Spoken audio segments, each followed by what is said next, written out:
Cartografia. Em vários contextos da psicologia, também das artes, da educação brasileira, a cartografia é associada ao pensamento de Deleuze. No encontro de hoje, vamos conversar a respeito desta relação. Ou seja, vamos falar sobre Deleuze e a cartografia. A proposta é apresentar algumas linhas gerais da ideia de cartografia na obra de Deleuze e Guattari, procurando pensar com o grupo alguns de seus desdobramentos na dimensão da pesquisa. E para isso convidamos o professor Luciano Bedin. Esse amigo que tanto admiro, leciona na Faculdade de Educação e no programa de pós-graduação em Psicologia Social e Institucional da Universidade Federal do Rio Grande do Sul. Bedin é bastante conhecido por suas pesquisas sobre o biografema e atualmente vem trabalhando com o que ele está nominando políticas do texto. Este é o nosso 9º encontro do projeto Deleuze Modos de Usar sobre destruições e invenções de mundos. O projeto é uma ação do LAPSO, Laboratório de Arte e Psicologia Social, do curso de Psicologia da Universidade Federal de Pelotas, e tem como apoiadora a Regional Abrapso do Rio Grande do Sul. Como o professor Luciano Bedin nos autorizou o registro dessa fala, eu aviso a todos aqui presentes que nós estamos gravando. Caso alguém não se sinta confortável com a exposição da sua imagem nas redes sociais, é muito importante que deixe isso bem claro, nos enviando um e-mail até às 21 horas de hoje, para que possamos editar o material antes de divulgá-lo na nossa página. Não há nenhum problema. Basta nos enviar um e-mail, para este e-mail que vocês estão vendo aqui no chat agora, e a gente vai editar o material, se vocês não quiserem as suas imagens expostas nessa gravação. Mas a gente precisa saber. Então, por favor, nos avisem. Bueno, como é que vai funcionar a brincadeira? O professor Luciano Bedin vai fazer uma exposição para a gente, algo em torno de uns 50 minutos, 1 hora mais ou menos, e durante toda essa exposição, a ideia é que vocês fiquem à vontade para pensar, interagir, colocar questões com o Bedin aqui pelo chat. No final da exposição, a gente vai, então, abrir o microfone.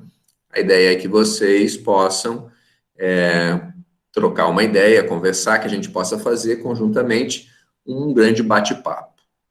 Ao final dessa exposição, a gente tem essas duas opções. A gente pode abrir o microfone, o vídeo, vocês então interagem, conversam, ou se alguém prefere se manifestar apenas pelo chat, então a gente lê as perguntas de vocês para o Bedin.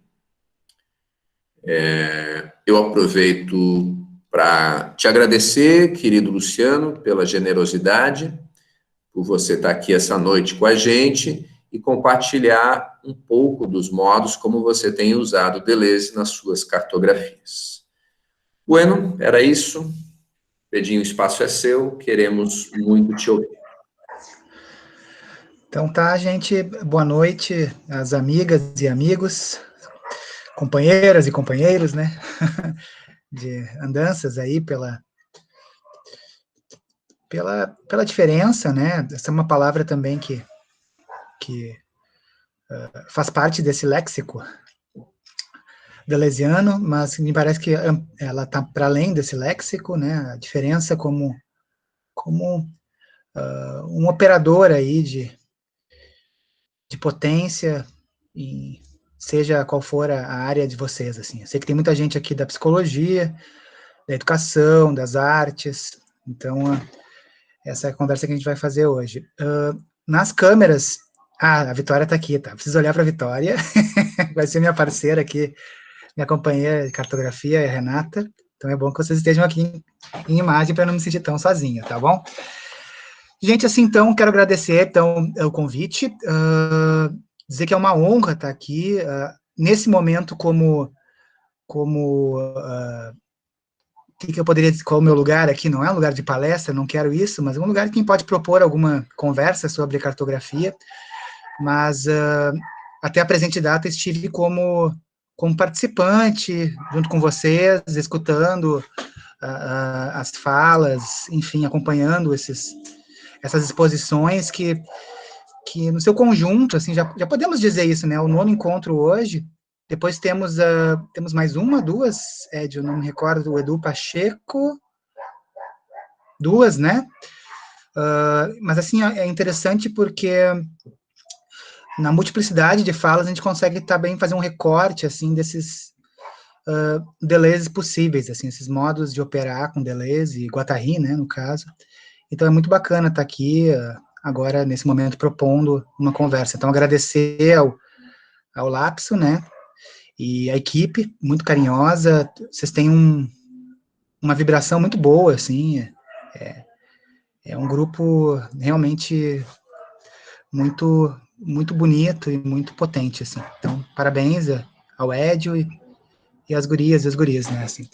Bem, assim, para não me prolongar demais, assim, a ideia hoje, então, como o Edio disse, é a gente poder conversar sobre cartografia e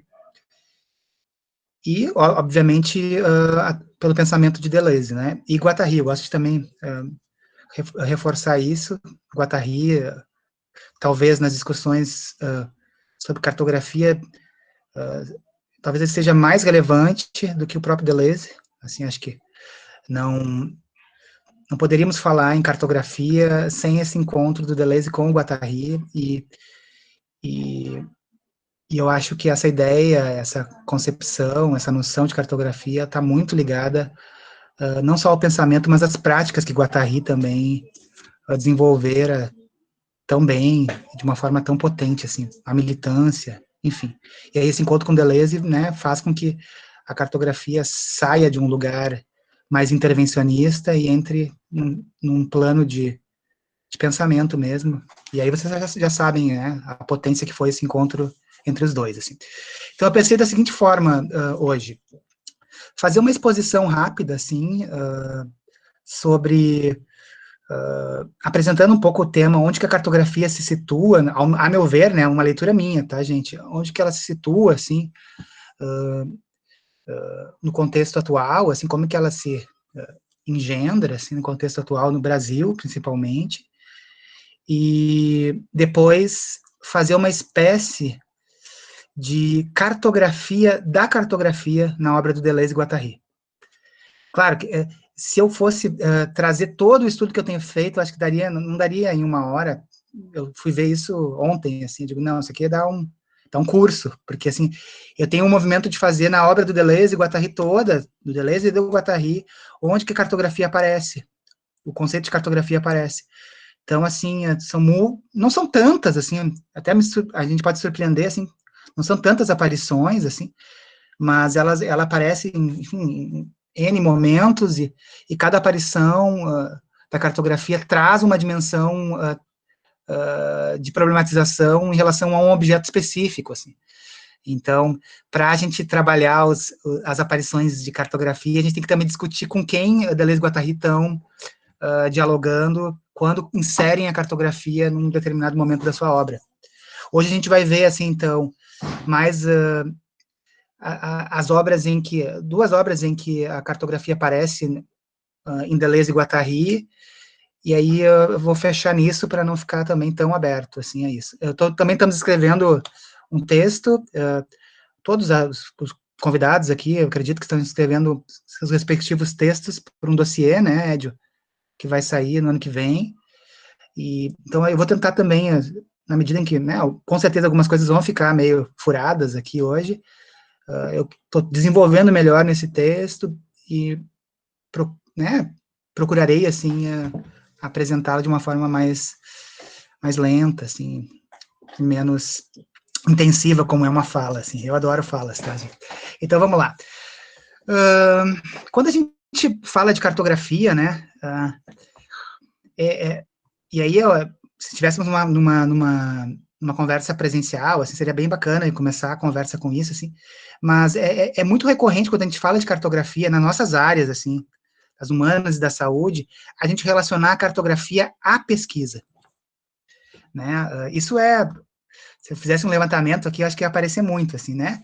As pessoas também têm esse interesse na cartografia, aqui no Brasil, e nessas áreas, assim, das humanas e saúde, muito em função das suas pesquisas, né, assim, que desenvolvem com cunho cartográfico, inspiração cartográfica, enfim. Então, a gente associa muito facilmente a palavra cartografia à pesquisa. Mas, o que eu quero hoje problematizar com vocês, e que vai ser, na realidade, vai ser o título do meu texto que eu estou escrevendo, que prometo, Ed, que entregarei até novembro, tá bom?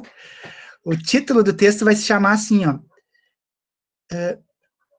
a cartografia parece ser mais uma ética do que uma metodologia de pesquisa.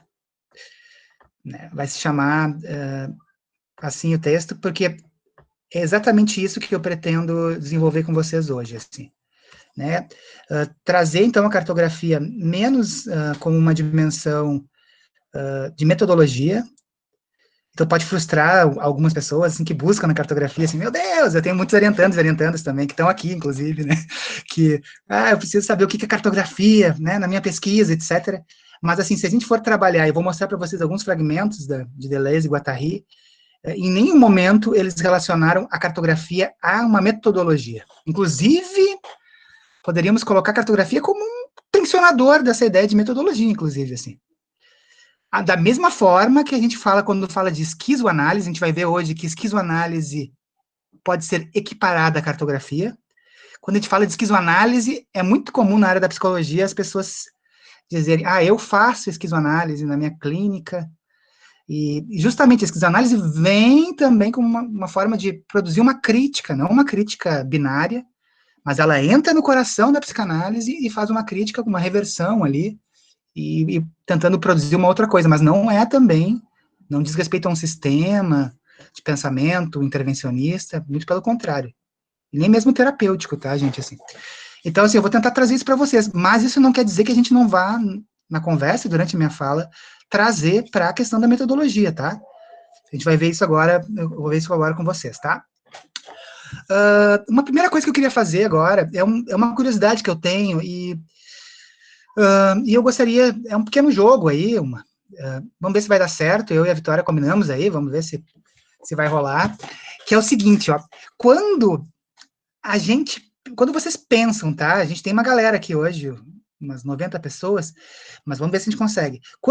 Eu queria que cada um de vocês e cada uma de vocês pensasse assim, porque estão aqui em função do curso, né, ok, por Deleuze, obviamente, talvez por uma paixão por Deleuze, mas, ou interesse, enfim, mas quem está aqui também pela cartografia, porque tem alguma dobra ali cartográfica se fez presente na vida de cada um e cada uma.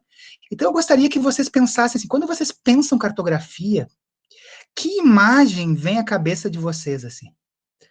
Eu tenho muita curiosidade, né, para trabalhar essas imagens de pensamento que compõem esse grande imaginário chamado cartografia. Então, assim, eu queria que vocês pensassem, talvez ao modo de associação livre, mas pudessem, assim, pensar, o que vem à cabeça quando vocês pensam cartografia? E eu gostaria que vocês, vai dar um trabalhinho, tá? Mas não é tanto também, assim. Quem puder, tá? E tiver computador, ou todos têm computador, mas um celular, que pudessem enviar, não, já estão mandando aí, calma, gente, calma. Vocês vão enviar essas inquietações e imagens para a cartografia para esse e-mail que a Vitória colocou agora. Vicky, quer falar alguma coisa aí, só para explicar aqui como é que vai funcionar? Então, eu peço que vocês mandem para esse e-mail nosso e-mail do evento, e no final teremos a apresentação das suas inquietações, das nossas inquietações. Obrigado, Vicky, porque a ideia é justamente isso, assim, que vocês possam enviar para esse e-mail, e que a gente não tenha ideia do conjunto ainda. Então, quem enviou agora já aqui para o chat, por favor, envie um e-mail para esse e-mail, e que no final nós vamos tentar montar esse monstrengo imagético, imaginário a respeito da cartografia, e tentar entender com que monstro nós estamos conversando, tá? Então, fica surpresa, mas eu preciso desse jogo para vocês, tá? Então, se vocês quiserem enviando nesses primeiros momentos, assim, os primeiros 15 minutos, né, para dar tempo depois de montar isso e apresentar para vocês como um mimo nosso. E vamos lá, então. Rapidinho, então. Cartografia na obra de Deleuze e Guattari. Eu quero mostrar para vocês, então, como que a cartografia surge na obra de Deleuze e Guattari. Eu vou colocar as referências aqui no chat para vocês. E depois eu vou passar aos fragmentos cartográficos de Deleuze e Guattari, tá? Então, vamos lá. Gente, a cartografia aparece explicitamente na obra do Deleuze e Guattari em 1977. Então, ela vem, assim, não é o primeiro Deleuze, nem o segundo Deleuze, né? Então, aparece em 1977, quando Deleuze e Guattari publicam Rizoma. É o texto, né, que acabou fazendo parte de Mil Platôs, né? O Mil Platôs que todos conhecem aqui, Capitalismo e Esquizofrenia, né? Mas o Rizoma, esse texto que introduz o Mil Platôs, que está no Mil Platôs, na edição brasileira. Vocês sabem que a edição brasileira é uma edição que foi dividida em 5 volumes. Ela está no volume 1 de Mil Platôs. Então, eu vou colocar aqui, ó, isso aí. Que bom. O Ed já está fazendo isso para mim. Muito obrigado. Então, aparece, então, em 1977, cartografia nesse texto chamado Rizoma, que é ótimo. Quem não leu, assim, é uma boa entrada para esse pensamento de Deleuze e Guattari a respeito da cartografia e do Rizoma. Depois a gente vai ver que isso está bem associado, Rizoma, cartografia, tá? Em 77, então, eles publicam Rizoma. Em 77 mesmo, há a publicação do Diálogos, com Claire Parnet, que é um livro, né? Alguns já conhecem, ou talvez muitos conheçam. Esse livro, então, é uma conversa ali do Deleuze com uma estudante, à época, que é a Claire Parnet, e eles publicam Diálogos. Esse livro, Diálogos, a cartografia se mostra bastante presente. Então, assim, ó, querem, assim, dica de orientador, professor, pesquisador. Eu quero ver na obra de Deleuze onde que a cartografia aparece mais. Vai para o diálogo primeiro. Tem capítulos ali, eu vou mostrar para vocês que são preciosos, como pistas, assim, a respeito de uma possível operação cartográfica, né? Então, assim, no Diálogos, o livro A Cartografia se mostra bastante presente, principalmente, isso é importante, na relação que Deleuze e Guattari estabelecem com o pensamento e prática do Fernand Deligny, junto com as crianças autistas. Depois a gente vai ver um fragmento sobre isso. Se o Ed puder colocar aqui, então, o Diálogo 77, e coloca também, Ed, o Fernand Deligny também, porque muita gente não conhece, escuta às vezes esses nomes em francês, e se embananam todos. Então, assim, o Deligny é uma figura importantíssima, assim. Falar em cartografia com Deleuze e Guattari, a gente precisa trazer o Deligny junto, porque vocês vão ver pelos fragmentos a presença desse sujeito na obra. Então, tá. Quase na esteira de Deleuze, gente, então, 77, vocês estão pegando a linha, né? 77, Rizoma. 77, Rizoma é Deleuze e Guattari. 77 entra a publicação do Diálogos com Claire Parnet. Em 79, quase na esteira de Deleuze, o Guattari publica um livro que é chave para a gente, que se chama Inconsciente Maquínico. Até não sei se é um livro que está ainda em edição, eu sei que estava com uma edição esgotada, uma época, o Inconsciente Maquínico. Então, esse livro também vocês vão encontrar muitas pistas ali a respeito da cartografia, já numa operação de Guattari, assim. Vocês vão perceber, assim, quem já leu Guattari ou lê Guattari, quando a gente lê esses autores em separado, você começa a perceber as nuances entre um e outro. Então, como que o Guattari opera com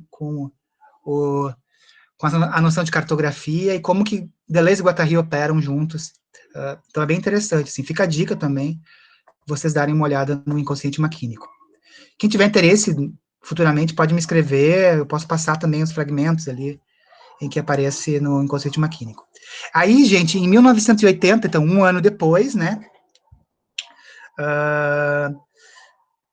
a publicação do Mil Platôs, né, então, em 80, eles publicam o Mil Platôs, 1980, e aí o Mil Platôs, eles incorporam esse texto do Rizoma, né, que foi escrito em 77, e escreve, então, esses inúmeros platôs, né, que na edição brasileira, se dividiu em 5 exemplares, né, mas na edição francesa é um só grande livro, com todos os platôs que estão ali. E em 1000 platôs, gente, vocês vão encontrar a cartografia de uma forma mais explícita nos platôs 8, que se chama 3 novelas, ou o que se passou, que tá, acho que no 1000 platôs 3, né, gente, volume 3, se não me engano, o vermelhinho, que todo mundo conhece. Então, tá em 1000 platôs 3. Então, dentro do 1000 platôs 3, tem o platô 8, que seria, digamos, o capítulo 8, platô 8, que se chama 3 novelas, ou o que se passou, e também aparece de uma forma não tão explícita, mas é um platô fundamental, assim, para a gente entender a cartografia, o platô 9, que é micropolítica e segmentaridade. Então, se vocês querem também entender, então, vasculhar ou entender essa montagem cartográfica de Deleuze e Guattari, vão para o 1000 platôs também, e aí vão para o Rizoma, obviamente, é o primeiro que eu falei, depois vão para o platô 8 e o platô 9, ou seja, o volume 1 e o volume 3 são imprescindíveis em 1000 platôs para entender a cartografia. Claro que a cartografia vai aparecer com outras roupagens ao longo do livro inteiro, mas explicitamente ela aparece nesses platôs, tá? Ok, vamos seguindo. Aí vou entrar na recepção brasileira, porque a gente vai ter que entender onde é que nós entramos nisso tudo, gente. Como é que é porque o Brasil é um dos maiores, eu brinco, é um dos maiores consumidores da cartografia. Eu tenho um amigo português com o qual faço uma pesquisa sobre cartografia infantil, e ele fez uma pesquisa vasta, assim, em termos de cartografia no mundo, e ele me trouxe esse retorno de que no Brasil a gente tem mais publicações, assim, fazendo uso da cartografia, tal como ela é entendida por Deleuze e Guattari. A recepção brasileira vem em 1986, quando a Sueli Ronick, né, uma filósofa super importante, que foi aluna do Deleuze, analisanda do Guattari, e trabalha na PUC de São Paulo, a Sueli Ronick e o Guattari publicam um livro emblemático que se chama Micropolítica, Cartografias do Desejo. Esse livro é emblemático, ele é fantástico, assim, até para fazer a leitura que a gente pode fazer do Brasil, porque nesse livro tem uma entrevista com o próprio Lula. Então, assim, você tem a emergência do Partido dos Trabalhadores, Guattari e Sueli Ronick super envolvidos nessa questão macropolítica. Então, a cartografia ali aparece de uma forma muito importante e aparece com uma dimensão política, assim. Eu gosto muito desse livro, assim. Ele é um livro que diz um momento de Brasil, mas que traz uma dimensão política, assim. Fala dessas andanças, o Guattari fez umas andanças aqui pelo Brasil, gente. Inclusive, assim, ele se achou e se perdeu aqui no Brasil. Tem muitas anedotas, assim, do Guattari no Brasil. E Guattari se encanta com o Brasil, se encanta com a figura do Lula, se encanta com a figura do Partido dos Trabalhadores, como, né, ele via ali como um acontecimento mesmo político em termos de resistência a uma lógica majoritária. Mas só um outro parênteses, tá, gente? Não vou nem abrir aqui esse parênteses. 86, então, Micropolítica, Cartografias do Desejo. E aí, em 89, eu considero essa a grande obra da recepção brasileira da cartografia no Brasil, que é a publicação da Sueli Ronick, Cartografia Sentimental. Então, 1989, a Sueli Ronick publica, então, Cartografia Sentimental, que é o livro, depois a gente pode conversar sobre isso, para mim, eu não estou vendo nem que vocês estão mandando aqui para a Vitória, das imagens sobre cartografia, mas eu acho que muitas dessas imagens estão ligadas a esse plano construído pela Sueli Ronick no Cartografia Sentimental. Né? Vocês lembram desse livro? A Sueli Ronick traz o personagem do cartógrafo. Esse personagem é muito importante, lido até hoje, muitos leem, tomam, então a cartografia acaba sendo, acaba tendo uma dimensão de operação de um pesquisador, o cartógrafo se anuncia ali. Essa figura do cartógrafo não aparecia em Deleuze e Guattari, e a Sueli Ronick toma isso, o cartógrafo como uma espécie de pesquisador, assim, desses afetos que compõem uma experiência política ou micropolítica no mundo, assim. Então, Em 89 também, gente, então a Sueli Ronick publica Cartografia Sentimental, e o Guattari publica um livro também que é muito bom, é pouco lido aqui no Brasil, que é Cartografias Esquizoanalíticas. Então, em 89 tem uma dobradinha ali, então a Sueli publica, mas esse livro da Sueli, para mim, ele é o livro, tá, da recepção brasileira, Guattari publica nesse mesmo ano Cartografias Esquizoanalíticas. Aí você começa a ver a esquizoanálise aqui junto, acoplada à cartografia, a gente vai ver isso depois. Enfim, então esse é o primeiro marco, tá? Aí eu considero alguns outros marcos que são importantes até para a gente pensar a receptividade gaúcha. Isso também é um estudo que dá para a gente pensar, assim. Vamos lá. Mas vamos seguir a nível de Brasil primeiro. Em 2003, a querida, que faz muita falta para a gente, Tânia Galli, uma professora que nos deixou ano passado, a Tânia Galli organiza um livro emblemático, que foi um livro que surgiu de um evento que foi maravilhoso, que aconteceu, internacional, que se chamou assim, Cartografias e Devires, a Construção do Presente. Esse é um livro organizado pela Tânia. Estou vendo o Leonardo aqui, que foi orientando da Tânia. É um livro emblemático, né, a Tânia? Isso, no coração da gente. Então, a Tânia organiza esse livro, junto com a Patrícia Kirst, né, o Cartografias e Devires, com a presença de muitos pesquisadores que faziam parte desse boom da diferença ali, porque o Brasil começa também, esse pensamento da diferença vem nos anos 2000, assim, com força aqui no Brasil, e esse evento foi um evento marcante, gente, assim. Então, esse livro é um livro marcante, com a presença de muitos pesquisadores, e muitos desses com os quais a gente conversa hoje, né, quando vai estudar cartografia. Eduardo Passos, Virginia Castrup, etc. Assim. José Gil, Peter Paul-Pelber, Sueli Ronick, vamos lá, essa galera toda. Então, esse livro é emblemático, tá? Tô indo mais um pouquinho, tá? Aí eu vou chegar com Cartografias e Devires, com a Sueli Ronick, começam a pipocar pesquisas, né, assim, em cartografia a nível de Brasil. Não muitas ainda, o Edio fez uma parte da formação dele no núcleo de subjetividade lá em São Paulo, então o núcleo de subjetividade da PUC de São Paulo é um núcleo super forte, né, de onde a Sueli Ronick faz parte. Então ali começam a surgir pesquisas, né, a nível de mestrado, doutorado, pelo viés da cartografia, mas daí eu acho que, assim, digamos, uma pergunta que depois eu estou respondendo aqui para o Sandro, onde encontra o texto Corpo Vibrátil da Sueli Ronick? Quem sabe já vai respondendo para o Sandro aqui. Mas, olha só, então, em 2009, para mim, é o livro emblemático, assim, a nível de Brasil, que é a publicação de Pistas do Método da Cartografia. Esse livro virou um manual, né, gente? Assim, eu leio muita pesquisa com cartografia, assim, eu sou muito, felizmente, chamado para ler, assim, e o Pistas do Método da Cartografia, assim, olha, vou te dizer, assim, que quase todas as pesquisas fazem uso desse livro. Então, é um livro produzido pelo pessoal, basicamente pelo núcleo do Rio de Janeiro, assim, do Espírito Santo.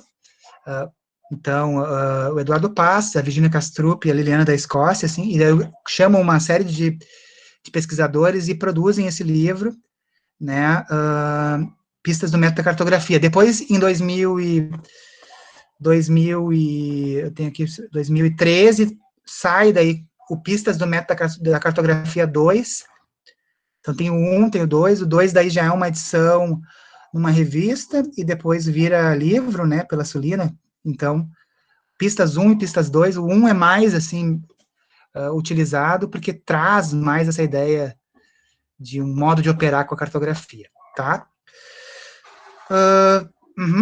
Aí eu quero trazer duas também, assim, daí, a partir de 2009, pipoca pesquisas cartográficas, gente, assim, se você fizer um levantamento, assim, nos sistemas, assim, de indexação, de pesquisa, vocês vão ver muito pesquisas que trazem a cartografia como metodologia de pesquisa. Mas eu atribuo aí a 2 marcos para mim, 89, a cartografia sentimental, e 2009, tem 20 anos depois, 89, 2009, Pistas do Método Cartografia, e aí pipoca, assim, a gente tem muita pesquisa na área da educação, da psicologia, e assim por diante. Eu quero fazer menção a 2 livros aqui, Mas assim, aí tem uma série de livros, gente. Se você botar cartografia, você vai encontrar vários. Tem 2 livros que eu queria trazer. Um é fazendo assim trazendo para o universo de Pelotas, então, tem um livro super importante que saiu, organizado pela Cíntia Farina, que é do Instituto Federal aí de Pelotas, e a Carla Rodrigues, que vocês conhecem, que é da UFPEL, que se chama Cartografias do Sensível.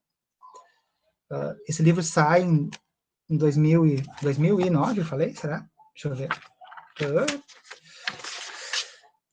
2009, então, assim, a Carla já estava mexendo, acho que, não sei se esse livro está à venda, se está esgotado, mas é um livro precioso, assim, que é Estética e Subjetivação na Contemporaneidade.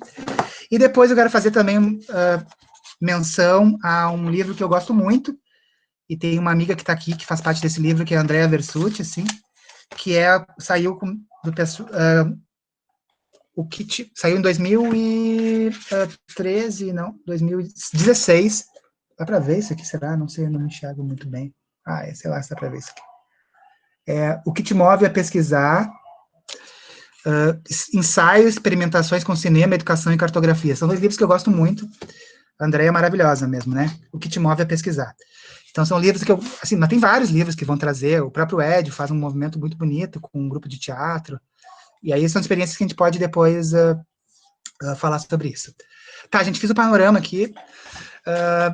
Gente, eu achei importante, não sei se ficou muito cansativo ou não para vocês, mas eu acho que é importante dar esse panorama, mostrar para vocês que a cartografia não cai do céu. Eu gosto muito de trabalhar com essa questão da história, da genealogia, e cada uma dessas obras traz um tensionamento. Aí, Ed, esse livro é fantástico, assim, do Nutt, né? Então, aí tem uma série de... A gente pode fazer um levantamento bem mais complexo, mas eu fiz, assim, rápido para vocês entenderem esse jogo de forças, assim, em que a cartografia aparece. Gente, agora eu vou mostrar para vocês, assim, a minha proposta nesses 20 minutos, eu vou apresentar alguns fragmentos para vocês em que o conceito de cartografia aparece.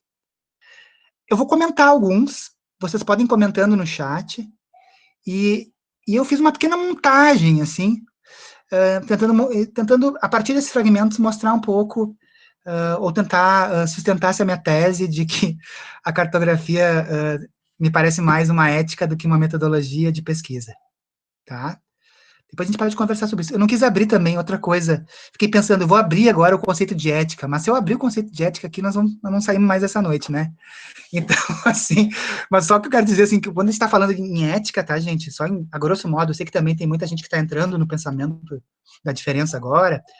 A gente não está falando necessariamente de código de ética, tá? Entendo o código de ética como algo importante, mas a gente está falando de ética como um exercício...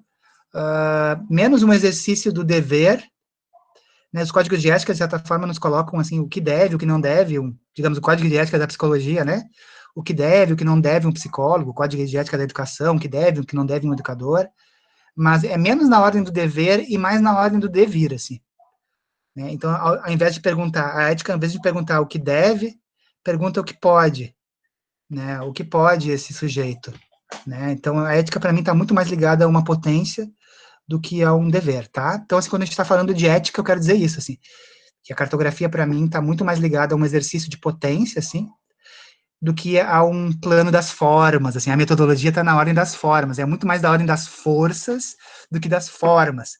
Aí me lembro só uma deriva rápida, mas fico pensando nas falas, por exemplo, do Marcelo, quando falou sobre música aqui, quando nos trouxe a antimúsica, ou a música menor, assim. Então, é muito mais, a gente pode pensar a música por uma ordem das forças, ou uma música pela ordem das formas. Mesmo a Cíntia, na exposição dela com cinema, vocês lembram, né? A gente pode pensar uma imagem, um movimento, que é muito mais a imagem movimento no cinema, muito mais ligada à forma, e uma imagem força, ou uma imagem tempo. É muito mais da força.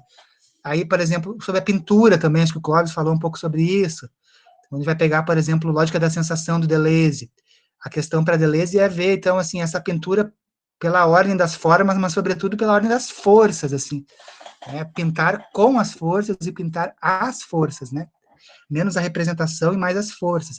Então, esse jogo entre forma e força compõe o tempo todo e a cartografia está alocada nisso, gente. A minha tese é de que, cartograficamente, a gente está até assim, a gente se envereda mais pelas forças e menos pelas formas.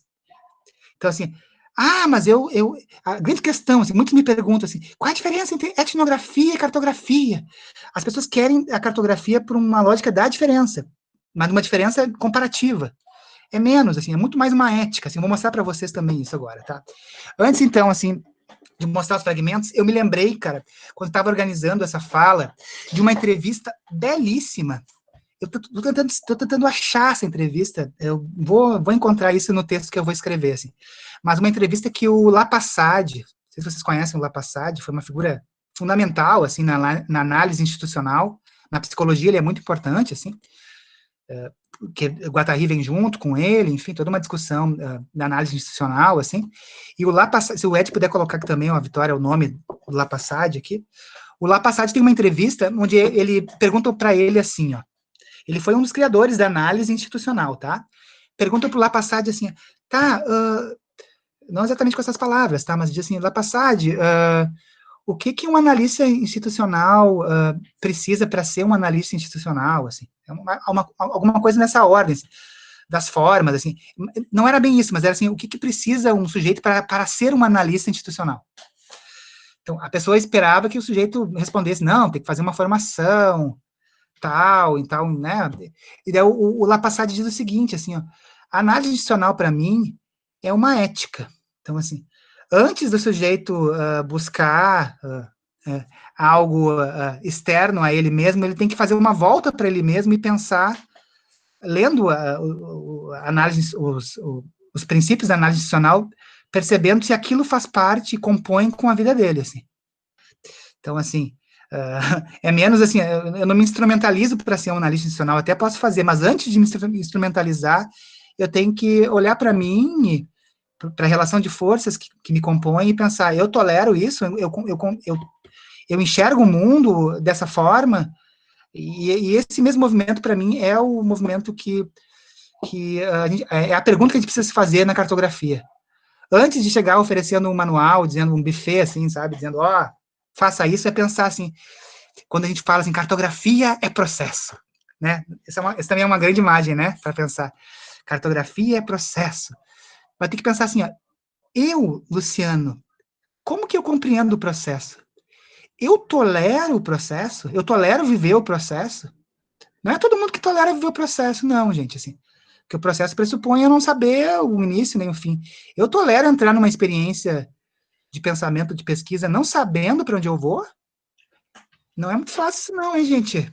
Acho que essa é a primeira pergunta que a gente tem que se fazer, assim. Se você é uma pessoa que não tem nem problema, mais cartesiana, mais objetiva, assim, no sentido, gente, dá uma olhada em algum outro caminho, assim, porque esse pode ser um caminho muito angustiante para ti, assim. Cartografia, assim como a esquizoanálise, Deleuze e Guattari vão dizer, não é uma festa. O Deleuze e Guattari dizem, né, a esquizoanálise não é uma festa. Cartografia também não é uma festa. Tolerar processo, gente, não é tolerar só as coisas que estão rolando legais, é tolerar que eu estou no campo, às vezes, e estou num jogo de forças, eu não sei mais ou menos para onde eu vou. E se me perguntarem o que eu estou fazendo aqui, talvez eu não consiga dizer exatamente o que eu estou fazendo ali. Né? Assim, mas vamos lá, então. Esses são os drops do Luciano, tá? Agora vamos para as palavras do homem, dos homens. Vamos para os homens. Tá? Eu vou compartilhar aqui o arquivo, então, e a gente vai discutir em 10 minutos, 12 minutos. Gente, será que vi que tu consegue fazer isso para mim, mandar esse PDF que eu te encaminhei? Quer que eu apresente ele aqui agora? Uhum. Por favor. Isso, Orlando. Cartografar é acompanhar processos, mas, né, tem esse teu mas aí que é fundamental.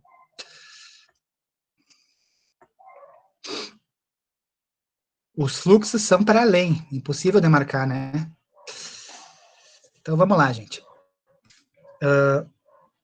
Tá certinho? Tá certo. Então, vamos para o segundo. Esse é um documento que eu produzi, gente, quem tiver interesse também eu posso enviar para vocês, é um documento meramente pedagógico, tá? Assim.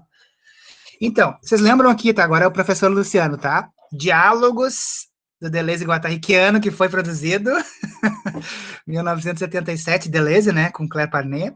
Então, tem um capítulo, gente, fundamental no Diálogos. Então, você está com Diálogos, né, é um livro de fácil acesso. Capítulo, gente, básico para cartografia. Quero começar a aprender cartografia. Vou para o capítulo Políticas do Diálogos. Políticas é o capítulo, para mim, chave. Por que o capítulo Políticas? Porque lá o Deleuze vai nos apresentar o que eu chamo, gente, até escrevi um texto, eu posso encaminhar para vocês depois, um texto que eu estou chamando de uma teoria das linhas. Tem um texto que eu escrevi que é uma breve introdução à teoria das linhas para a cartografia. Se vocês me perguntarem, Luciano, para entender cartografia, assim, um pouco como ética, quais são os conceitos mais que eu preciso mexer ou mobilizar para tentar entender essa experiência cartográfica? São os conceitos de linhas, assim. Então, se você quer mexer com cartografia, você tem que olhar para essas linhas. E aí o pessoal das artes visuais são fantásticos também, porque assim, o Nietzsche tem um fragmento no Verdade e Mentira no Sentido Extramoral, um fragmento, um excerto, que ele vai dizer assim, que ele enxerga, é uma pequena parte, não consigo nem localizar agora, assim, me veio agora, mas ele vai dizer que enxerga o mundo por linhas, como forças, assim. E para você cartografar, é um exercício meio tem uma evidência ali, tá, gente, uma evidência deleuziana, assim, é que você conseguir, por exemplo, você está cartografando, seja uma experiência de estágio, um grupo, uma obra, um pensamento, um trabalho em saúde, etc., para mim, você tem que conseguir exercitar essa tua sensibilidade para perceber esse espaço através das linhas, assim, que é um espaço que vai se compondo, né, isso no início do 1000 Platôs 9, que é o platô que eu referenciei para vocês, também chave, o Deleuze e Guattari vão dizer assim, nós somos, é o começo do platô, somos segmentarizados por linhas por todos os lados e todas as direções. Então, assim, é tentar enxergar esse mundo por linhas, tá? Então, assim, no Políticas tem uma teoria das linhas ali, indiretamente ou diretamente colocada, tá? Então, vamos ler esse fragmento aqui e vamos discutir. Então, Deligny é o autor que eu, né, autor não, mas é um educador, assim, fundamental, assim, para o pensamento da cartografia no Deleuze e Guattari. Então, Deleuze e Guattari vão trazer o Deligny aqui nesse fragmento. Deligny propõe uma cartografia ao seguir o percurso das crianças autistas. Deligny fazia esse trabalho, então, é belíssimo, assim, durante décadas, um trabalho de moradia com sujeitos autistas, assim, crianças e adultos severos, assim. Então, Deligny propõe uma cartografia ao seguir, então, o percurso das crianças autistas. Eu grifei aqui, as linhas costumeiras, que seriam mais ou menos o que a gente vai chamar de umas linhas duras, né? E também as linhas flexíveis, onde a criança faz uma volta, encontra uma coisa, bate palmas, cantarola um ritornello, volta sobre seus passos, e então as linhas erráticas, emaranhadas nas duas outras. Todas essas linhas entrelaçadas. Olha aqui, então. Começar a enxergar, claro que o Deleuze e Guattari vão para Deligny, no trabalho que ele fazia de cartografar os movimentos das crianças autistas, mas ele está trazendo isso para o plano de uma experiência para além, a gente vai ver isso num fragmento da criança ou do sujeito específico. Deligny faz uma geoanálise. Então, cartografia é uma espécie de geoanálise, tá? Uma análise das linhas que segue o caminho longe da psicanálise. E que não concerne apenas as crianças autistas, olha só, mas todas as crianças, todos os adultos. E aí eu gosto muito disso. Isso é um fragmento que eu gosto de trabalhar com os estagiários, assim. Como exercício cartográfico, assim, número 1. Vejam como alguém anda na rua. Se ele não está tomado demais em sua segmentaridade dura, que pequenas invenções ele põe nisso. Eu adoro também, tem uns filmes do Godard que são maravilhosos, assim, quando o Godard faz uma tomada, a Cíntia pode me ajudar nisso, mas quando ele coloca uma tomada, assim, e faz uma tomada, assim, de uma cena, um cotidiano urbano, assim, e começa a observar como que, nessa imagem, essa imagem observa como que as pessoas se relacionam no seu ir e vir na cidade, assim. Então, E não somente o andar, gente, mas os gestos. E não só os gestos, os afetos, a linguagem, o estilo. Seria preciso, antes de tudo, dar um estatuto mais preciso às 3 linhas. E não há agenciamento que não comporte tais linhas. Isso é um enunciado bem importante, gente. Não há agenciamento que não comporte essa relação das linhas. Linhas, aqui ele está chamando de linhas costumeiras, que a gente pode trazer para as linhas duras, linhas flexíveis e linhas erráticas, que poderíamos chamar também de linhas de fuga. Então, essas 3 linhas estão o tempo todo interagindo. Seguimos, então, por favor, no próximo fragmento. Eu vou ler 4 fragmentos só, eu coloquei uns 12 aqui, mas vou ler 4 para a gente abrir o diálogo. Aí nós não estamos mais no Políticas, gente. Nós estamos aonde, ali embaixo? 1000 platôs, não estamos em 77, estamos em 80, né? 1000 platôs, volume 3, platô 8, 3 novelas, ou O que se passou. Eles voltam, então, a trabalhar com Deligny. Então, Deligny, linhas de fuga de animais diferentes. Cada espécie, cada indivíduo tem as suas. Fernand Deligny transcreve as linhas e trajetos das crianças autistas. Faz mapas. O mapa deve ser uma palavra que aparece bastante depois, deve aparecer bastante no nosso imaginário aqui. Faz mapas. Distingue cuidadosamente as linhas de errância e as linhas costumeiras. E isso não vale somente para os passeios.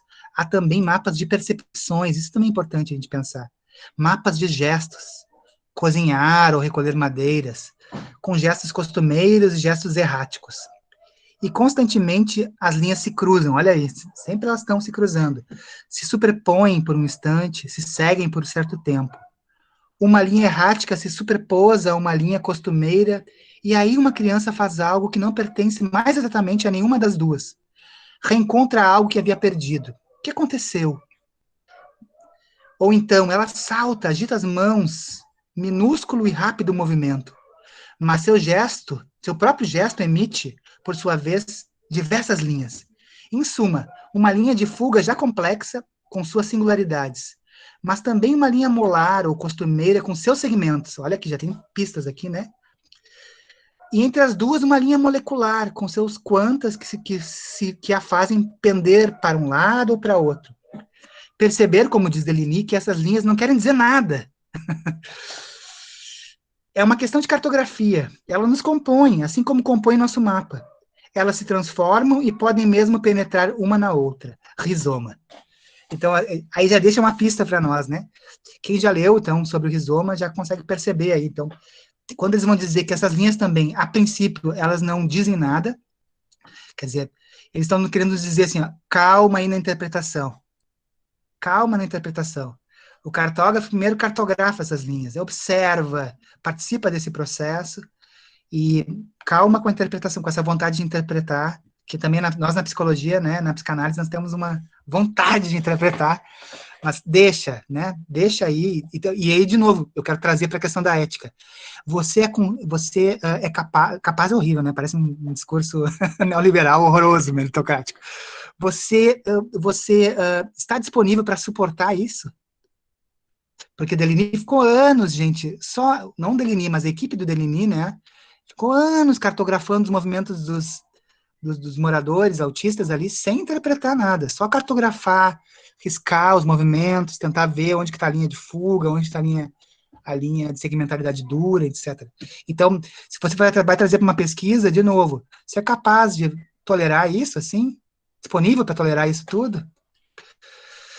Ah, mas eu estou trabalhando num CAPS, etc. Você é capaz de tolerar isso? Né? Eu quero intervir. Assim, eu quero produzir intervenção a todo custo. Calma, né? Vamos lá. Seguimos. Mais 2 fragmentos, tá, gente? Por favor, Vitória. Aqui. Acho que eu vou ficar só nas linhas com vocês, tá? Não vou nem abrir para os outros, tá? Então, eu vou ficar aqui nessas linhas. Não, vou ficar nesse fragmento aqui. Então, do 1000 platôs, nós voltamos lá para o diálogo, tá? Então, tá falando das linhas, vocês viram aí, então o Deleuze vai dizer, em todo caso, as 3 linhas, gente, são imanentes. Acho que o conceito de imanência tá tranquilo para vocês, né? Não são linhas que caem do céu, ou que, assim, eu preciso ter uma vidência, assim, uma sensibilidade, né? Para conseguir enxergar isso. Não, são linhas que estão aqui. É como a carta roubada lá do Edgar Allan Poe. Quer dizer, a carta roubada, o sujeito fica procurando a carta roubada, roubaram a carta e a carta está na frente dele. Né? Estou dando spoiler do conto. Então, assim, aí, de certa forma, essas linhas elas estão ali na nossa frente, né? Estão se mostrando. Então, a gente tem que ficar atento também para isso que está se mostrando na imanência, nessa relação de forças, no território. Não precisa, né, ter alçar um plano de transcendência para conseguir. Não, é isso que vai dizer. As linhas não no céu, não são do céu, as linhas estão na imanência, isso mesmo. Então, em todo caso, as três linhas são imanentes, tomadas umas nas outras. De novo, entrelaçamento. Assim, essa ideia de que elas estão entrelaçadas o tempo todo. Temos tantas linhas emaranhadas quanto a mão, acho bonito isso. Temos tantas linhas emaranhadas quanto a mão, você olha a palma da sua mão, né? Somos complicados de modo diferente da mão. Isso eu acho legal, gente. Somos complicados, assim. Cartografia tem uma certa complicação, né? Complicação é trazer esse pli, essa dobra para dentro, assim. Então, somos complicados de modo diferente da mão. O que chamamos, aqui eu quero finalizar minha fala hoje, tá? Aqui para abrir a conversa. O que chamamos por nomes diversos, aí eu queria, isso é importante de conversar, esquizoanálise, micropolítica, pragmática, diagramatismo, rizomática, cartografia, não tem outro objeto do que o estudo dessas linhas em grupos ou indivíduos. Para mim, esse fragmento, ele já abre uma discussão super importante. Assim. Então, a gente pode trazer a cartografia, ela vai aparecendo com diversas... Assim como na obra de Deleuze e Guattari, né? Você tem uma ideia, um conceito força, e ele vai aparecendo ali com diversas roupagens, assim, né? Mas você consegue trabalhar isso na obra inteira de Deleuze e Guattari, por exemplo, essa dialética, assim, que aparece o tempo todo em Deleuze e Guattari, sei lá, espaço liso, estriado, molar, molecular, etc. Assim, a gente vai indo, e a cartografia, então, ela vai adquirindo essas diferentes roupagens, mas não tem outro objeto do que o estudo dessas linhas, em grupos ou indivíduos. Então, isso, gente, cartógrafos alinhados, desalinhados, emaranhados, desemaranhados, essa é a nossa ética, assim. Deixa eu ver o que tem mais aqui, só para ver se não tem mais nada aqui. Peraí, deixa eu ver. Só deixa eu ver se tem algum outro fragmento aqui nesse... Não, tá, fechou. Pode fechar essa apresentação, Vic, senão a gente vai ficar preso. Aqui, esse é bonito também, ó. Fugir é traçar, está na superioridade da literatura anglo-americana. O Deleuze faz uma crítica enorme. Quem é da letras, tá? E gosta de a literatura francesa na época, assim. Que ele vai dizer, a literatura francesa, o problema da literatura francesa está muito ligado à história e à memória. O europeu é muito ligado à história e à memória.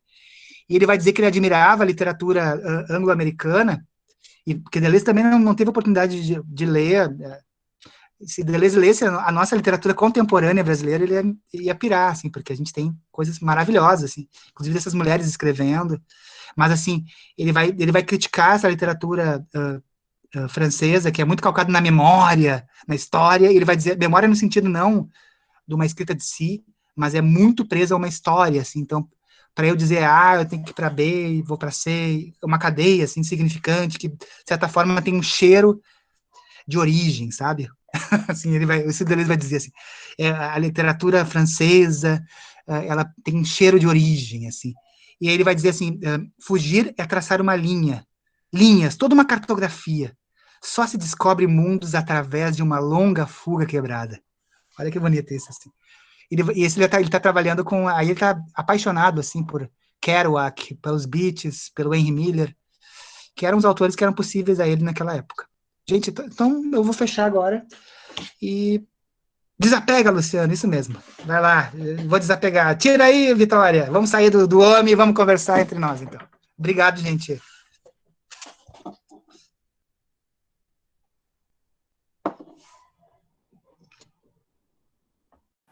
Puxa, querido, que exposição maravilhosa. Te agradeço muitíssimo aí a generosidade.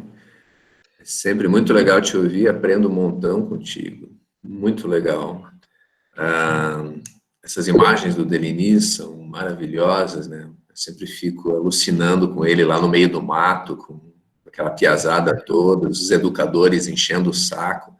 Cara, mas e aí? O que que a gente vai fazer? Como é que trabalha com essa piazada e tal? O que que a gente vai ficar fazendo nesse meio do mato? Cartografar. Façam aí os desenhos do como que a gurizada está andando no meio do mato. E a cartografia, né, Ed, chega para definir. Isso é interessante. Num curso que nós fizemos com o Marlon Miguel, há uns anos atrás, o Marlon, que trabalha nos arquivos da Elini, nos disse isso, que a cartografia surge exatamente... Olha só, gente, a gente pensa cartografia num sistema super elaborado, e a gente pensa no Deleuze, né, no escritório dele, com os autores, conversando com a história da filosofia, e não, cara, a cartografia surge, gente, com as crianças autistas, quando exatamente os educadores que moravam lá com Deligny, chegam para Deligny e dizem assim, Deligny, tá, estou falando no sotaque brasileiro, tá, gaúcho, Deligny, eu não sei o que fazer, eu estou muito ansioso, porque assim, é muito angustiante ficar aqui 24 horas do dia, 24 horas, gente, morar lá durante anos, não sei o que fazer. Daí o Deligny diz exatamente isso, né, Edio?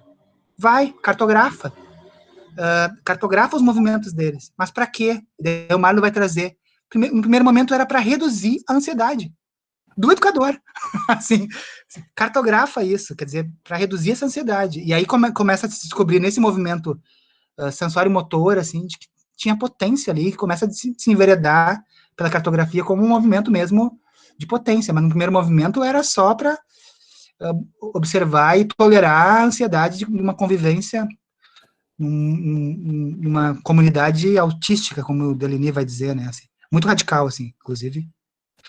Mas, gente, fecha aqui, tô falando demais, estou muito tagarela hoje. Eu costumo fazer uma crítica a esse trabalho do estreamento da cartografia como método, e hoje na tua fala, não sei se eu quis escutar da forma como eu costumo fazer essa crítica, ou se ela estava mesmo ali, queria te ouvir um pouquinho mais sobre isso, enquanto o pessoal vai colocando aqui as questões. Não sei bem como colocar a questão para ti, talvez assim, em que medida tu acha que essa colaboração do Grupo do Rio, assim, de pensar a cartografia como um método, nos ajudou, sim, num determinado momento nos ajudou, mas ainda hoje tu acha que ela ajuda ou acaba nos atrapalhando nessa posição tão do manual, assim, né, de uma fórmula, de que, tá, então cartografar é acompanhar processos, e aí parece que isso resolve tudo. Então, eu não preciso como tu insistiu muito nessa paisagem, assim, né, tu tolera, cara, tu dá conta de ficar ali no processo, tu consegue se envolver com as forças, tu tá afim de se sujar, de se contaminar com as forças. Parece que quando a gente usa essa fórmula de cartografar e acompanhar o processo, fica neutro, fica tudo resolvido. Eu posso cartografar do meu gabinete de novo, eu posso, né, fazer uma etnografia, eu posso sair e ficar olhando as coisas de cima. Não sei, mas eu não sei se eu estou tão apaixonado pela própria crítica que eu faço há algum tempo, eu escutei isso na tua fala, ou se é um pouco como tu tem pensado também. Queria te provocar para tu reagir um pouco diante dessa questão. Gente, eu vou primeiro responder e eu quero chamar uma pessoa. Ô, Theo, tu tá por aí? Eu vou te botar na pressão aí só depois. Oi, tô. Diga. Tu saca que eu vou te chamar aqui, tá? Para aquela fala que a gente fez sobre processo, tá? Tá bom. Lembra disso? Lembra que o Theo tem uma resposta muito boa quando fala do processo, mas eu só vou responder uma primeira parte pro Edio. Depois, se tu quiser tomar a palavra, Theo, eu te agradeço, tá? Tá bom. Tá? Vai te preparando aí, então. Olha só, Ed, eu acho assim, ó, não atrapalha, assim, no sentido, atrapalharia se a gente fosse pensar, Ed, isso, buscar uma origem. Em nenhum momento eu quis hoje também buscar uma origem da cartografia, mas pensar uma relação de forças, vocês entenderam, né, assim? Então, assim, se a gente fosse pensar numa origem, numa certa essência cartográfica, aí sim a gente poderia dizer, poxa, atrapalha, mas aí como tudo atrapalharia, qualquer tipo de simulacro atrapalharia nesse sentido. né? Porque tudo que decorre depois são simulacros, né? Assim, no sentido... Mas se a gente for pensar, assim, eu gosto de pensar, Edio, eu entendi tua crítica, assim, tá? Mas eu quero só levar para um outro lado, assim. Eu gosto de pensar, assim, quando o Deleuze vai falar na reversão do platonismo, Nietzsche, né, vai pegar a reversão do platonismo, e Deleuze vai pegar isso, Nietzsche, principalmente, assim, quando eles vão trazer essa reversão do platonismo, o que eles estão querendo nos dizer, assim? De que essas ideias essenciais, porque vocês lembram do mito da caverna, do Platão, né? Estou falando agora para os estudantes também que estão começando uma trajetória, assim. Então o sujeito ali, né, na caverna, ele passou a vida toda enxergando as sombras e achando que as sombras eram os objetos, né, assim, os animais, né? Aí ele sai da caverna e ele observa que sai dessa posição de ignorância e observa que a vida não era isso, que as sombras eram sombras, e etc. Né? Depois ele tenta retornar à caverna e convencer os sujeitos a saírem dessa caverna e mostrar que o mundo não é o mundo das sombras, etc. Mas, assim, eu penso os conceitos da seguinte maneira, assim, eu penso os conceitos nessa reversão, assim, de certo platonismo dessa ideia de sombra.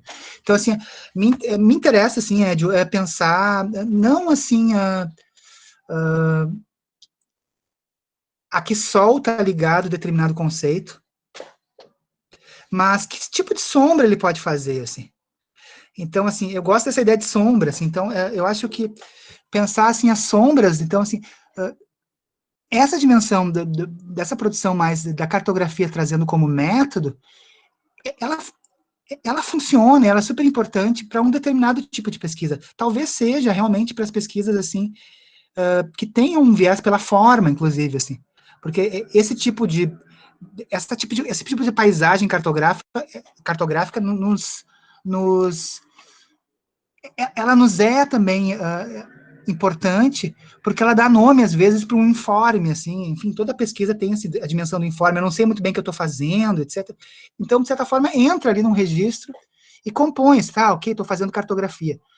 Mas eu acho, assim, que a gente tem que pensar essas sombras, assim, então, assim como tem essas produções né, que trazem uma dimensão mais metodológica, assim, a cartografia, a gente também tem experiências cartográficas, assim, que são fantásticas, igualmente fantásticas, e que trabalham mais no domínio das forças. Mas aí tem o paradoxo, assim, ou a contradição, né? Essas pesquisas, assim, que estão no domínio mais das forças, são pesquisas que têm uma dificuldade muito grande de se inserirem, né, dentro de um contexto, assim, acadêmico majoritário. Por exemplo, publicações, assim, que são domínio de forma, né, assim. Então, assim, você precisa, às vezes, se engendrar num domínio das formas, assim, para conseguir que tua pesquisa-força entre num contexto maior, num combate maior, assim. Então, eu acho que ela é super funcional, mas para fazer esse frio nas costas, assim, que eu acho que essa é mais ou menos a intenção do povo do Rio, assim, que era, porra, eu preciso dar nome a essas pesquisas de intervenção que a gente está fazendo, e vamos pegar a cartografia e fazer essa reversão. Mas tem um próprio paradoxo no próprio métodos, né? O paradoxo está aqui, eu vou colocar no chat para vocês. Quando o grupo lá fala, ao invés do meta-odos, vocês lembram disso, né? Meta-odos, que é, eu tenho uma meta e caminho, meta-odos, estabeleço uma meta e caminho, eles vão dizer lá no início do livro já, que não se trata de um meta-odos, mas do quê? Num odos meta. Então, eles já estão no início do livro, já propondo esse paradoxo, quer dizer assim, pistas do método da cartografia, mas assim, não é um método. Já é um modus meta, então assim, tem uma traquinagem ali muito legal, assim, que é sensacional para mim, assim, que é... Claro, aí você pode tomar isso, assim, eu já li pesquisas assim, que tomam cartografia como um método duro, assim. Eu tenho que escolher entre quant, quali, cartografia. Mas tem uma galera que está sacando isso, e é modus meta, então vamos lá, assim. Eu queria trazer o Theo aqui. O Theo tem uma discussão muito legal. Lembra quando tu falaste de processo? Que o processo parece uma palavra tão transcendente, assim, que só há sentido falar em processo, a gente fala... Lembra, Theo? Lembro, sim. Para falar de processo um pouco, então. Que tu falou do processo, mas processo de, lembra? Em relação a quê? Uhum. Deixa eu ligar a câmera aqui, então. Enfim, tá dando uma trancadinha, então se trancar, me avisem.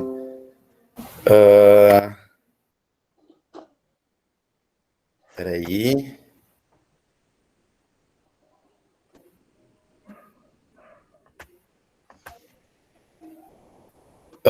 Não, enquanto tem uma questão que tem me acompanhado um pouco assim na discussão de processo enquanto método cartográfico por experiência profissional, assim, eu reparar que o processo é meio tratado enquanto verbo intransitivo, assim, né? A gente lava as mãos sem nem ter sujado elas em primeiro lugar, né? É do processo, então tudo é processo, então tudo vai ser processo, então não tem uma discussão, assim, e aí da importância da autoimplicação e da autocrítica, assim, de reconhecer esse posicionamento e esse olhar enquanto o teu olhar está problematizando ele, assim. No final, eu me sinto bem incomodado em falar de processo, porque parece um jogo muito, muito difícil e muito fácil de ser banalizado, né? Enquanto algo que, bom, é da pesquisa, faz parte, então tá lá, assim. Eu uso um pouco a metáfora de olhar para o céu, que, bom, o universo está em expansão, então porque ele está em expansão a gente não vai olhar para as estrelas, ou então fodam-se as estrelas, está se expandindo, não vai adiantar nada olhar. Então qual seria o sentido, assim, de colocar o processo dentro do eixo central da pesquisa, se às vezes ele acaba tomando uma semântica intransitiva, assim. Bom. Eu adoro, essa tua fala é muito emblemática, né? Eu acho genial, Theo, lavar as mãos sem tê-las sujado, né? É processo, acho que a provocação do Ed era essa, né, Ed? Sim, mesma posição do Theo, é muito parecida com a minha também, muito legal a fala, Theo. Eu vou convidar as pessoas, então, para esse diálogo, para a gente continuar. Quem se sentir à vontade, quem tiver alguma questão aí para trazer para essa conversa, com o Bedim, com esses agenciamentos que o Theo já tem colocado, ou quiser mudar um pouco o eixo, mudar a direção do rio, aí também fiquem à vontade. Deixo aberto, então, que se alguém quiser colocar uma questão pelo microfone, pelo vídeo. A Lana colocou a pergunta dela e eu vi que tem a Cíntia também pediu a palavra depois. Cíntia, então vai aí, Cíntia, eu vou pegar a pergunta da Marlana para a próxima, por favor. Tá. Beleza. Então estão me ouvindo? Sim. Tá. Boa noite todo mundo. Não dava meio sumida, que eu estava com outros cursos, mas aí hoje eu consegui me liberar para ouvir cartografia. Tão legal, né? Eu acho muito interessante a tua provocação, né? Não é um método ou um processo, e sim uma ética. Aí eu me lembrei de uma... Não, primeiro, assim, no cinema a gente totalmente pensa a cartografia, sobretudo nos documentários, mas mais ou menos como um processo, né? O processo de filmar o outro a partir de uma ética um pouco diferente do documentário tradicional. Mas, enfim, eu me lembrei de uma conversa que teve com a Bruna, que eu vi que ela está aí, lá naquele evento que vocês faziam em Porto Alegre, que eu esqueci o nome. Qual evento? Confinações? E aí eu me lembro que a Bruna trouxe uma baita de uma provocação e aí ela falava assim, por que todo mundo tem que usar Deleuze agora nas pesquisas? E me parece que a cartografia virou um modismo também, né? Eu vou trazer para a pesquisa, mas para chegar lá onde tu quis falar da ética. E aí eu me lembro de uma aula que eu fiz com a Paola Zordan, lá da URGS, e a gente eram umas 10 pessoas, todas falaram das suas pesquisas, e no fim ela disse assim, só uma é cartografia, e todo mundo achava que estava falando cartografia. Então existe também esse julgamento, né? Pô, isso é cartografia, isso não é? Tá usando da cartografia, não tá? E aí eu queria meio que ouvir de ti assim, o que é essa ética cartográfica? O que caracterizaria essa ética cartográfica, não só numa pesquisa acadêmica, mas nos nossos fazeres diários, na nossa postura, assim, ouvir um pouco mais dessa parte, sem entrar, claro, no conceito de ética, como tu falou que não era o caso, né? Só para te ouvir mais. Adorei, muito boa fala, muito obrigada. Boa. Respondo agora? A pergunta Difícil? Mas tá bom, obrigado, Cíntia. Assim, ó, se eu te disser assim o que é, tá, não tô fugindo, tá? Não quero fugir, porque daí fica naquela enrolação, mas assim, eu acho que tem essa, a gente fazer, agora a Cíntia congelou para mim, mas tá bom, né? Ok, você tá me escutando, né? Eu acho que assim, é a gente, assim, é a gente conseguir se enveredar, assim, conseguir se enveredar primeiro por uma leitura, assim, no sentido, por exemplo, assim como eu fiz para vocês agora, tentando buscar, não é o lugar do pai, assim, não é isso. O que Deleuze e Guattari disseram, assim, que eu também concordo com a Bruna nesse sentido, assim, mas é buscar nessas pessoas, né, que também propunham um modo de operar no mundo, né, cartográfico, assim, tentar buscar aí algumas pistas, assim, mas eu acho que tem elementos, assim, que são, para mim, eu tentei mostrar isso hoje, por exemplo, na pequena exposição que eu fiz hoje. Primeiro, assim, essa ética está entrelaçada a essa percepção de um mundo como linhas, assim, eu acho que esse é o primeiro movimento, assim. Parece uma coisa simples, assim, se for trazer até a crítica que o Theo faz do processo, mas não é, assim, tentar, e acho que o cinema, eu concordo contigo, assim, o cinema, estava até pensando, sabe, que você falou na tua fala, Cíntia, que foi muito boa, do Abbott Kiarostami, né, nesse cinema tempo, assim, quer dizer, não, se você vai pegar, por exemplo, o Kiarostami, tentar pensar também como é que o cinema dele ele se produz num jogo de forças muito forte, né, assim, e encontra ali tem uma ética, eu acho, cinematográfica, de pensar a imagem, assim, que para mim o Abbas é um exemplo, assim, até eu não saberia muito, até que eu queria conversar contigo futuramente sobre os documentários, assim, mas assim, no cinema, não sou um grande conhecedor de cinema, mas os filmes do Abbas para mim são filmes cartográficos, porque, de certa forma, eles performatizam algumas pistas deixadas aí por essas autoras e autores a respeito da cartografia. O primeiro movimento que eu tentei mostrar aqui é tentar pensar o mundo como linhas, assim, se entrelaçando, e tentar não interpretar essas linhas, né? Eu acho que isso é um movimento não interpretativo. E, por exemplo, quando há aquele movimento no filme, sei lá, você mostrou para nós o Cereja, como é que era? Não era? O gosto de cereja. Gosto de Cereja, né? Aquele personagem maravilhoso que vai subindo de carro ali, aquele morro. Ou, por exemplo, onde fica a casa do meu amigo, que eu adoro também, que o menino vai atravessar, que vai para uma outra cidade. Então, quando o Abbas começa a filmar aquele movimento, aquele tempo, não é o movimento, é o tempo, não está colocando nada interpretativo ali, como, por exemplo, um tipo de cinema mais no nível das formas, que esse cinema mais que você falou, né, Cíntia, blockbuster, assim, que tem uma pista, né, acontece alguma coisa, assim, a gente está acostumado a isso, né, com as séries, inclusive, assim, acontece alguma coisa, o movimento tal dispara para alguma coisa.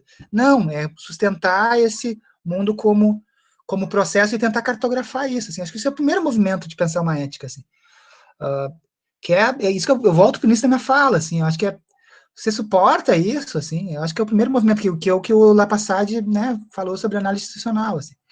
Esse é o primeiro movimento, mas tem várias pistas aí depois que a gente pode pegar, assim, não só pelo viés das linhas, mas pelo viés das forças, pelo viés, depois tem o movimento da escrita, que tem também, a cartografia também tem esse movimento de como que eu torno visível essas forças também, né? Eu gosto do texto, o Ed falou muito bem, mas você trabalha com cinema, o Marcelo trabalha com música, como é que eu posso tornar, porque cartografia não é só percepção, né, gente? Aí esse é o movimento que eu não trabalhei hoje, sabe?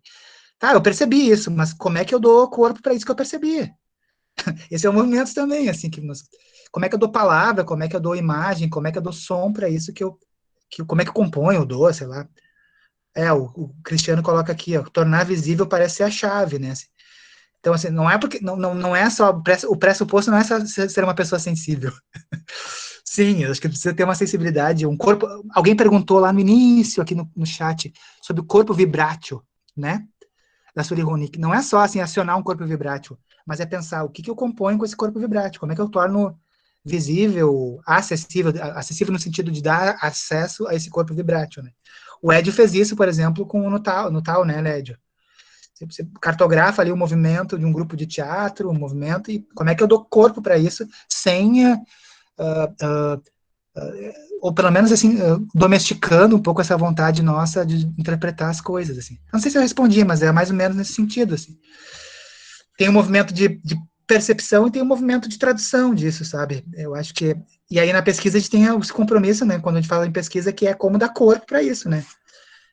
E aí, as nossas pesquisas se embananam nisso, porque às vezes nessa ânsia de dar corpo, a gente sobrecodifica, a gente mata o movimento, ou moraliza, sabe?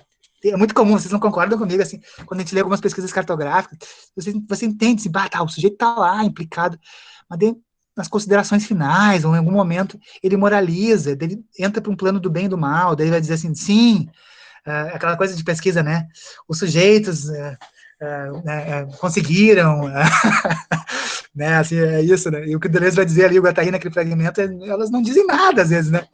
Eu sei que é difícil sustentar isso numa pesquisa, porque é um fracasso, né? A cartografia, de certa forma, está alinhada à ideia do fracasso, no sentido bom da palavra, assim, porque se eu fosse levar a fundo uma cartografia, poxa, inviabilizaria, por exemplo, um processo de pesquisa acadêmico, assim, na radicalidade, vocês entendem?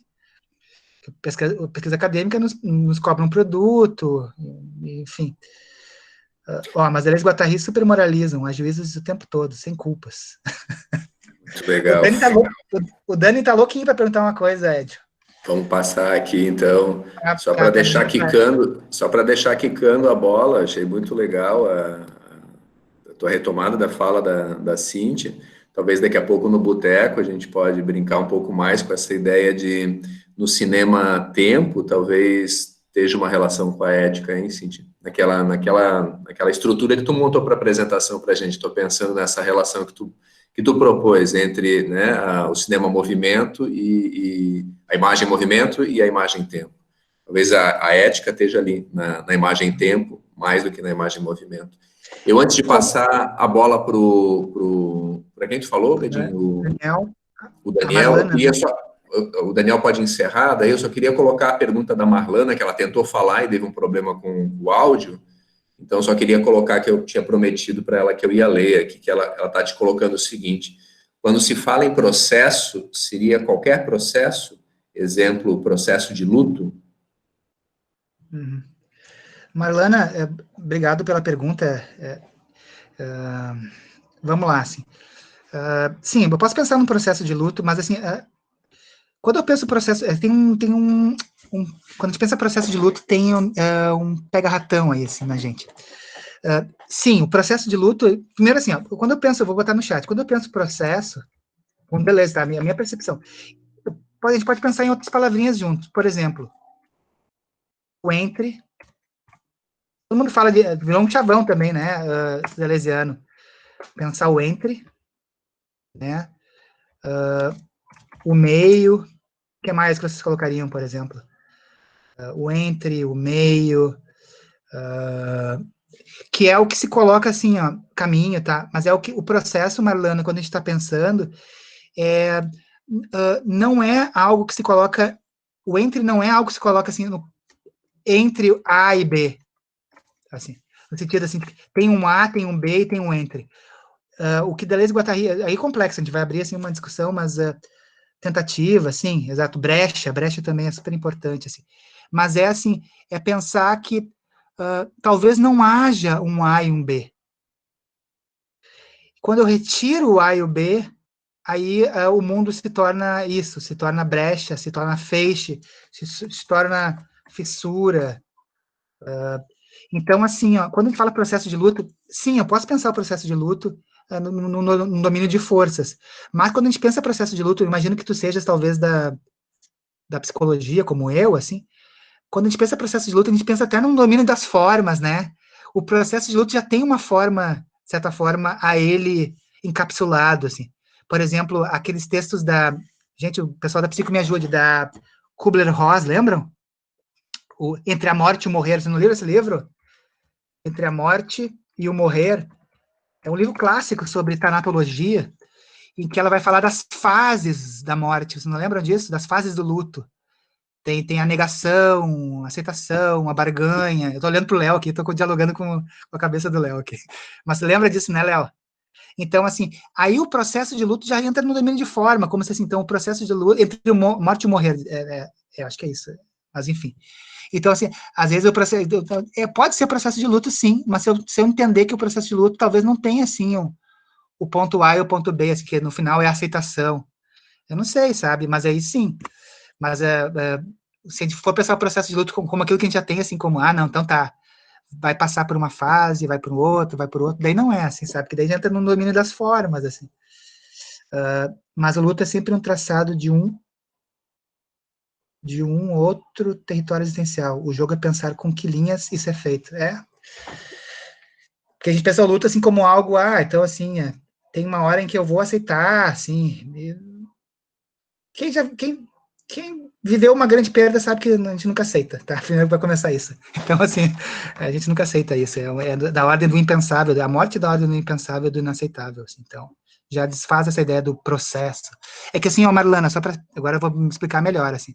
Mas quando a gente fala processo de luto, tem uma ideia, não sei se vocês concordam, tem essa ideia de forma, mas tem uma ideia de um caminho, uma teleologia,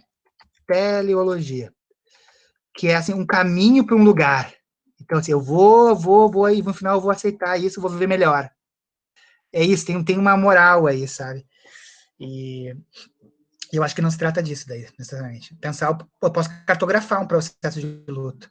Isso é bacana não, né? Assim, é horrível, né? Mas, assim, é interessante como cartografia também. E teleologia tá claro para vocês, assim? O que é teleologia, né? Tá claro, né? Também não precisamos abrir, né? Mas tem uma direção, assim.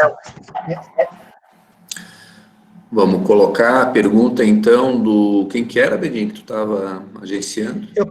Eu proponho que o Dani... Oi? Sou eu que estou falando aqui, meu eco? Tá. Eu só proponho que o Dani fale, se você quiser falar, e a gente termina, né, eu e Vitória e Renata, numa leitura poética desse monstro da totalidade, como diz o Roland Barthes, chamado cartografia. Maravilha. Tá bom?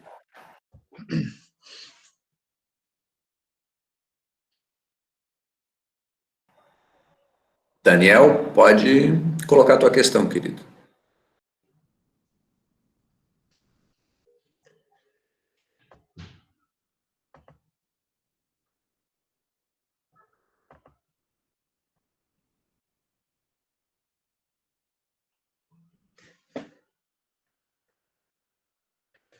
A Bruna sempre nos provoca, né, Bruna? A pergunta da Bruna aqui, seria possível o uso subversivo da cartografia? Eu não sei o que é subversivo. O que é subversivo, a gente tem que conversar depois. Se eu for pensar que a cartografia está no domínio das formas, Bruna, sim. Mas eu não penso no domínio das formas, então logo não faz sentido falar de um uso subversivo, sabe? Se eu for pensar a cartografia como ética, que é subverter, né? Verter, né? Virar. Talvez não tenha um lado, é isso que eu queria trazer um pouco.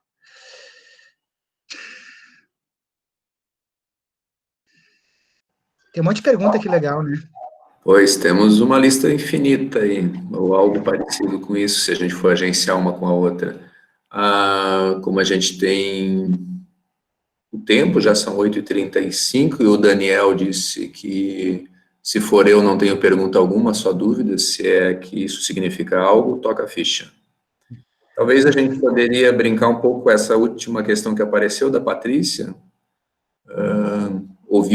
gostaria de ouvir um pouco mais sobre linhas de fuga como uma noção fundamental da cartografia, a linha que precisa fugir da forma limitadora. E aí, na sequência, já podes apresentar aí a tua cartografia da noite. Tá bom.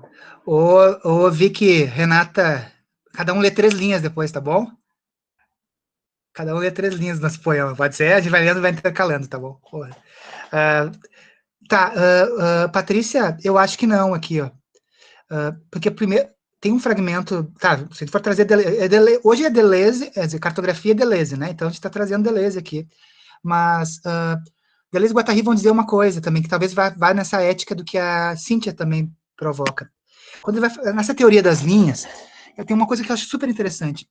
Eles vão dizer assim, ó, que a gente está no Políticas, tá? Que é aquela seção que está no livro Diálogos. O Deleuze e Guattari vão dizer assim, ó, a gente cartografa em prol das linhas de fuga. Só que pega ratão, ele vai dizer, as linhas de fuga são primeiras. as linhas, então, a linha de fuga, embora, porque a tradução linha de fuga não é a melhor tradução até. Tem algumas traduções que trabalham com linha, um artigo nosso, a gente chama de linha de voo. Porque a ideia de fuga no Brasil está muito ligada a, quando eu fujo do quê? De algo. Então, assim, não se trata de fugir de algo, né, assim. Então, eu gosto muito mais dessa ideia de linha de voo, assim. Então, ela não precisa fugir da forma limitadora. Ela é primeira, quer dizer, primeiro digamos assim, agora parece um chavão deleuziano, mas a gente poderia conversar, abrir muito isso. Mas, Patrícia, assim, a gente pensar primeiro vamos lá, primeiro é o caos, primeiro é o fluxo, primeiro é o que está o tempo todo voando. A gente cartografa em prol disso, assim. Quer dizer, eu estou trabalhando, por exemplo, a Patrícia é das artes, assim, mas eu cartografo em prol das forças, assim, e não pensando que a linha de fuga ela está fugindo de algo. Talvez eu faria essa tua pergunta, eu inverteria ela, eu diria assim, ó, a linha dura, a linha sobrecodificadora que tenta o tempo todo codificar o movimento e cortar o fluxo. Vocês entendem? Então, assim, digamos, a linha de fuga não foge. O que é a linha de sobrecodificação dura que tenta agarrar o tempo todo o que está escapando e fluindo, quer a gente queira ou não, assim. Então, eu inverteria isso, assim, diria que a gente cartografar para as linhas de fuga, talvez eu cartografe para produzir tensionamento com essas linhas molares, assim, as linhas de captura, assim. Aí sim.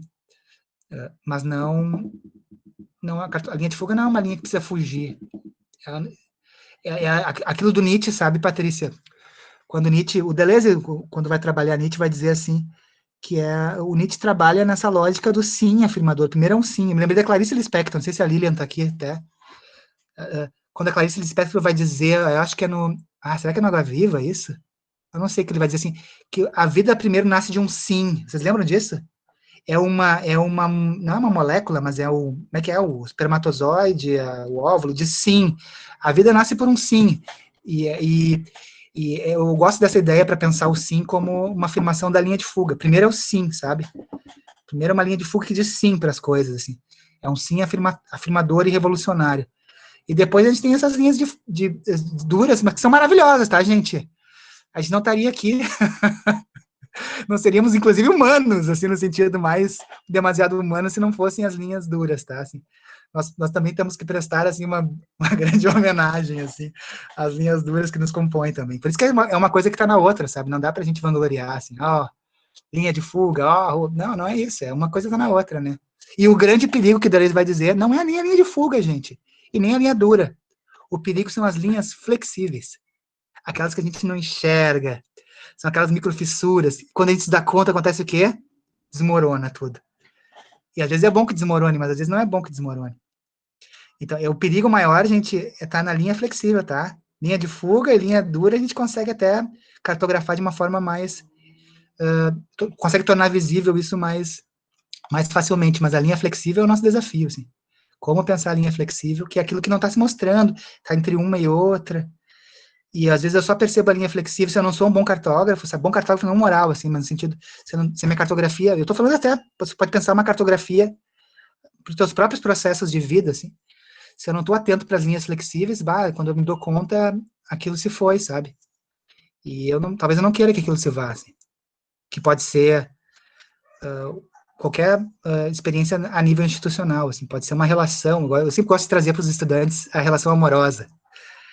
A relação, porque todo mundo se identifica com isso, né? Mas, assim, às vezes um amor se esvai, se desmorona, porque eu não estou suficientemente atento para essa linha flexível, assim. Eu estou muito preocupado com a linha de fuga ou linha dura, mas eu não coloco em pauta essa cartografia sentimental na linha flexível. Aí, quando eu vejo, eu olho para o lado da minha companheira, eu olho para o lado do meu companheiro, e não reconheço mais aquela sujeito que está na minha frente, ao meu lado. E aí se foi, né? O grande perigo deles vai dizer... Isso está no Políticas, tá? No texto Políticas do Diálogos. O grande problema o grande perigo, ele vai chamar, é a linha de flexível. Então é isso. Gente, acho que nós nos postergamos aqui, né? Quero pedir... Não sei se vamos lá, vamos fazer essa leiturinha. Gente, a gente pegou, então, as imagens de vocês e vamos ler aqui, tá? Então, para tentar entender o monstro da totalidade, que é o que o Roland Barthes chama no final do Roland Barthes por Roland Barthes. O perigo nosso é o monstro da totalidade, quando a gente cria uma ideia de todo, né? A gente está brincando aqui, então, com esse monstro da totalidade chamado cartografia. Vamos lá, então? Sim. Luciano, só para te interromper um pouquinho, a gente também acabou preparando uma apresentação do PowerPoint, porque algumas pessoas mandaram algumas imagens além da... Ah, que massa. E como é que vamos fazer daí, Renata? A gente lê enquanto apresenta, eu acho. Pensei assim. O que tu acha? Ah, fica massa, muito massa. Se conseguir fazer isso, vai ser bem legal.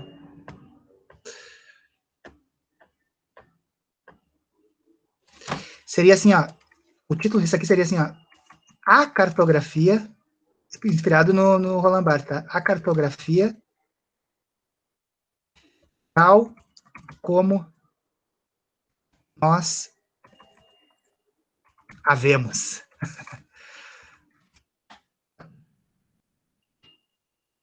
Então tá. Vamos lá, então, lendo e assistindo essa imagem, então.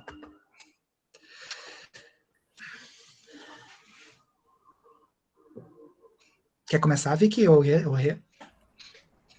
Mapa dos afetos, fluxos, caminhos, percursos que nos fazem trilhar e ocupar diferentes territórios. Cartografia remete-me mapas astrais. Mapeamento. Cartografia é um grande quebra-cabeças, onde não sabemos a imagem que pode vir a ser. Terra e corpo. Afeto. Opa, desculpa. Terra e corpo. Afeto. Escrita e loucura.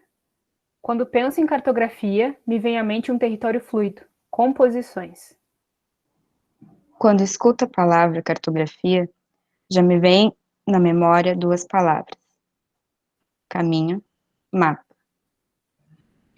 Topologia de planos e linhas compostos, sobrepostos, atravessados.